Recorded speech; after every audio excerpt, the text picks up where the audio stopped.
Celebrating the match 127, welcome to a Yu-Gi-Oh! Deck Profile. Today what we have for you is a July 1st Dinosaur deck. Keep in mind, not the most optimal build, because this is 60 cards, but with miscellaneous being gone to 1, deck's kind of rough now. But this is what I feel like it's the most optimal, at least to me. Keep in mind, not best build. Don't murder me in the comments. So we got 2 UCT. That I feel like was kind of standard, pretty self-explanatory. All this stuff should be pretty self-explanatory. 3 Soul Leaving Overraptor to search for your 1 miscellaneous. 2 Archosaur. I might consider going up to 3 with him because now that Misc is at 1, unsure because Misc, was really what got Archosaur out. So I don't know if seeing a 3rd one would be better. I don't know. We'll see. We then have 3 Baby Ceratosaurus. I feel like now that with Misc being gone, 3 Babysaurus is now kind of almost like an imperative that you must play at least 3, I feel like. That, and of course the 1 Petite Pteranodon to search for your Dinosaur Pancratops. Archosaur has a weird interaction because you can actually, with Gilosaurus as a level 3 dinosaur, you can actually search for, it's a reptile, a sea serpent, or a winged beast. Not a lot of people really do that, but in the very rare case that you have Archosaur with Gila and you do have a pill, you do have an option. I'll explain that later. 1 Giant Rex. Giant Rex is, I feel like he's pretty good. I feel like if there was a way I could maybe do 2 of them, it'd be kind of cool, but as it's one itself, so he can't attack directly, not as good. But 1 for sure, definitely needed. 1 Dinosaur Pancratops, standard. 1 Dogoran, the Flame Kaiju, the Mad Flame Kaiju, I'm sorry. With a lot of stuff running around, being able just to Kaiju over stuff is pretty doggone good, and I like having at least 1 Kaiju that is searchable through Overraptor. And then rounding up the dinosaurs is 2 Scrap Raptor, which is a phenomenal card because paired, of course, with Scrap Chimera. Moving on to the non-dinosaurs here. The Scrap engine is kind of nice. I'm not running the typical Scrap engine. Again, I will kind of explain this more, hopefully, when this gets into it. Keep in mind here, if you guys also have any comments in with why I run the stuff I do, let me know. I would be more than glad to explain. 1 Guardian Iatos. This definitely might be on the more chopping block now, but here's the thing. With Iatos, everything is pill food. You never really have a grave, for the most part. Most of it is pretty much pill food. So you can get Iatos out as a 25 beat stick. There's also an interaction with Iatos with something else that I do that is kind of nice. Being able to also banish grave with some of the equips. There's actually 2 targets for Iatos. I've had this happen a couple times to banish their entire grave, and it's pretty nice to do it that way. Because one of his targets is ironically Infernoble Knight Roland. I know this is where probably everybody's going to be losing me because Iatos I thought was pretty much where this deck kind of goes off the beaten path. Infernoble Roland, it gives a monster 500 attack and it is treated as an equip spell. You can also give it to Iatos to be treated as an equip spell. When Roland leaves, you can search for an equip spell, which I will show later. Why are you out of order? 2 Ash. 2 Gamma, along with the 1 Driver. I don't have 3 Gamma and I don't have 3 Ash, mainly because for space. But this is pretty good because there is another card in here that also recycles with Gamma, as well as with Misc. So you always really have Gamma and Misc always viable for the most part. Your target for Gilosaurus off Archosaur is Danger Tsuchinoko. You like having Danger Tsuchinoko because it's, for whatever reason, you always want to have the ability to go into some links, because there's something else I run here. So being able to go into links makes a lot of sense with here. So having Tsuchinoko, it actually is really useful.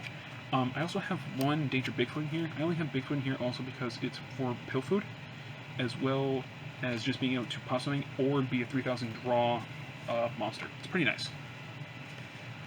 Then going on to, we have some worms in here. We have True King, Lithosagium, the Disaster. I do think that he's kind of now stepping up to the plate a little bit more now, more than ever. Probably because with Misc being gone, you kind of need something that will at least do some more interaction with your opponent. And True King Litho Javin does a pretty good job. We do have one Tiny Spirit at heart for the same reason that Tsuchinoko is in here. I like being able to have monsters so I can get them out as well as be used for pill food. Going on to the last of the monsters, we have a very small Dogmatica core, which is of course one Ecclesia, one Fleur-de-Lis, and then this is again probably where I lose the rest of you guys, is one Theo and one Albaz. Quickly just going into it, you have Ecclesia off a normal Nadir. So you're going to Nadir, get Ecclesia. You're going to Ecclesia, usually if you're going to go for killing, or if they have a lot of extra deck monsters, you would want to go for Theo. If not, you need to break something, you would go for Floor. But for the most part, you're going to get Floor off Nadir or Titaniclad, due to Titaniclad's effect. And then follow Albaz with Dragoon still running around. I feel like Albaz is still kind of necessary. It's kind of nice because then if not, it's still just an 1800 just walking monster. If they decide not to play Darks, and then if you immediately figure out that they're not playing Darks, you immediately send Albaz out for something else. Moving on to spells. 3 Fossil Dig, standard. Give me that Misc. 2 pills, 2 Delusion pills. Thought that was pretty standard. 1 Terraforming, 2 Lost World. I don't like having 3 Lost World because for the most part, because I kind of run a very heavy non-dinosaur core, that having 3 Lost World is just not as good. So I have that instead. The other target for terraforming, because of that to make up for it, is the diagram to, of course, search your Lithosage. We have 1 Pot of Prosperity, because believe me, I would run more if I could afford it, but I can't. So a backup for Prosperity, which actually is pretty useful to be able to run multiple miscellaneous, as well as Gamma, is Pot of Exquisiteness. Pot of Exquisiteness, for those who have never read Pot of Exquisiteness, is you can target 3 banished monsters and you can shuffle them into the deck, then you draw 1 card. So Gamma's gone, Miscellaneous is gone, you can immediately, right there is 3 cards, and it's draw, and you can put them back in the deck. It's pretty good. Your 2 Nadirs to go into your Dogmatica stuff. Power of the Guardians and Living Fossil for your roll-in stuff. Power of the Guardians is mainly to get to Yatos. Living Fossil is just for mainly extensions to go into your ranks.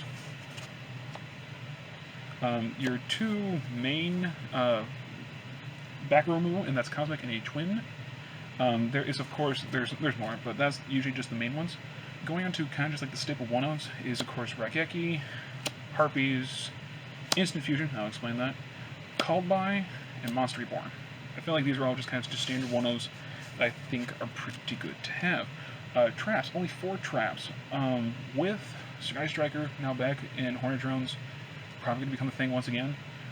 This also works very well if you do get to Lost World, is of course Survival's End. Survival's End destroys level 4 or lower normal monsters, and you can then just then get your own monsters. Actually, there's no specify, but you can get level 4 or lower for yourself to be able to get to Soul-Eating Oviraptor to then search for other monsters. So Survival's End is actually kind of nice. You can also then banish so you can banish Survival's End to then pop monsters, so that's pretty cool. 1 Imperm.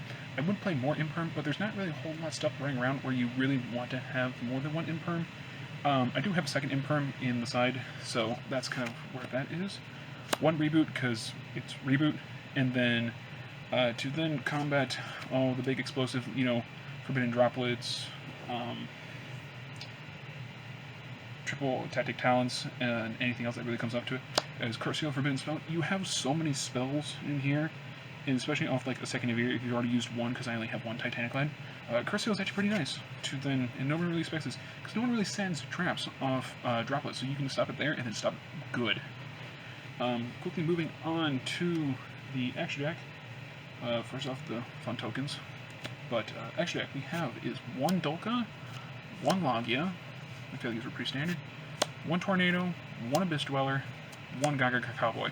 Listen, time rules are a thing. I hate it. I don't like being this guy. But Cowboy, if you have to Cowboy for time, you're cowboying for time. It's not something that I like or approve, but you kind of have to do what you kind of have to do. Not a fan. Going on to your links. Link Karibo, Secure Gardner, Standard, Underclock Taker, Lambda. These are really the main 4 that I ever really go into. These last 2, which is just Unicorn and Boral Sword, I really don't ever really go into. Access Kotaku is expensive, and Boral Sword really kind of just does, I feel like, more work than Access Code. Because pretty much once you get Boral Sword on the field, it's pretty much game. But for the most part, you really want to stick with those 4. Unicorn is just in case if I need stuff off the field. So that's that. Only 2 synchros. This is where, again, I probably let you because if you notice, I'm not playing Wyvern. And you're thinking to yourself, what is he thinking? You're right. You're right. What is he thinking? I'm just organizing here, I'm sorry. I'm very OCD about that. Scrap Dragon? Yeah. And Boral Savage Dragon. Scrap Dragon is mainly in here because Scrap Dragon has a more useful interaction with the babies. Because, for the most part, if you only draw Scrap Raptor as your only play, you're going to get to Scrap Wyvern, and then that's it. Because of Scrap Wyvern's effects, you have to go through the mandatory effects for it. But if I go into Scrap Dragon, I have a 2800 attack monster.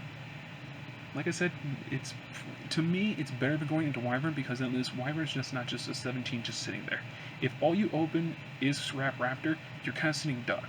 At least with Scrap Dragon, you can end on that because, and the reason why it has to be Scrap Dragon is because Chimera's effect that if you're going to synchro, it has to be something that gets to a scrap. So that's why those 2 are in here.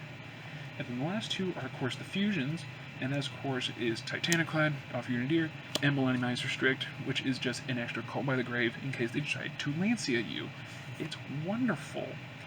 I really don't care too much for my side deck. I hardly ever go into it, really. There's only really a couple things I really go into, but I will kind of explain this real quick. We have the one Penstag. I have Penstag in here as the substitute for Underclock Taker. Really what this is going to be into, and it kind of differs on how you want to have it. Penstag is more, to me, reserved for when you're going against, like, Rogue. Because then Rogue, for the most part, you can pierce them with Penstag. Penstag then can't really be used against you. If you're not too sure about that, I always have the Underclock in there first, because then at least with Underclock, if they have it with, like, a big board, you know, big monsters, you can reduce it with Underclock. You can't do anything with Penstag. So, Lightning Storm, Twin Twister, a Collector's Rare Nightmare Phoenix for back row hate, because in case we go against something that I don't like going against, that's what these are all here for. Extra draws is, of course, the Pot of Extravagance. I have Pot of Extravagance in here instead of in there, because it is a random banish, and I like having all of them. I would definitely probably get rid of this, and then I'd probably get rid of Bigfoot if I had a second Prosperity, but that's really expensive, and I am not a fan of using Extravagance. It's nice to be able to get draws, but if it costs me pretty much my line of play that doesn't get to me UCT, we have a problem. So that's that. One Mystic Mind. Listen, if I have to play this, I'm not having a fun time. It's in here. It's in here. To then, I have Mystic Mind to then side up for the Diagram and Lithosagem if it's going to be kind of a grindy-ish game, where Lithosagem, you know, if it's not really going to matter too much where they're going for extra, then you have Mystic Mind to take off for Lithosagem, because who really cares then at that point?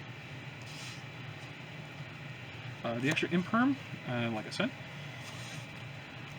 The hand traps that I'm going to be probably putting in here that would probably then get immediately substituted out to for like Albaz and whatever like that is Artifact Lancia, Draw and Lockbird, and DD Crow. I think these are probably like the best hand traps moving into the format. I wouldn't put that in the main because for the most part I like being able just to do what I need to do with the deck, and so having these is just for just the matchups. I feel like I said, feel free to disagree. It's fine. This is not optimal. I know. And then, of course, we have a Dragoon package. Red Eyes Fusion, Dark Magician, Red Eyes, and, of course, Red Eyes Dark Dragoon. This is mainly in here because then, in case, then, for whatever reason, if it's going to be something that I would want the extra negate for, having the Dragoon package sided out is pretty nice, because then you would have Albaz, you know, Lithosagem, Diagrammatic Diagram, and then you substitute Dragoon for Boral Sword, because Boral Sword really doesn't, I hardly ever use, but I do use Unicorn from time to time.